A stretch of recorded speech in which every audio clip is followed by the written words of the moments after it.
நீங்க இருக்கிற இடத்தை திருச்செந்தூரா மாத்த முடியும். அதை எப்படி மாத்துறதுன்னா, திருச்செந்தூர் திருப்புகழ் பாடினோம்னு சொன்னா அந்த இடம் திருச்செந்தூராக மாறும். சண்முகரை மனசார நினைச்சுக்கங்க.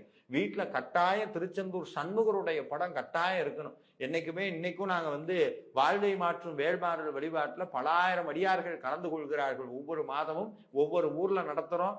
அந்த வர அடியார்களுக்கெல்லாம் என்ன பண்றோம்னா திருச்செந்தூர் சண்முகர் படத்தை தான் கொடுக்குறோம். ஏன்னா அந்த படம் வீட்டுக்கு வந்தாலே போதும், மித்ததெல்லாம் சாமி பார்த்துக்குவார்.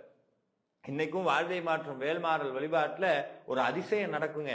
ஒவ்வொரு ஊர்லயும் பண்றோம், பல லட்சங்கள் செலவாகிறது.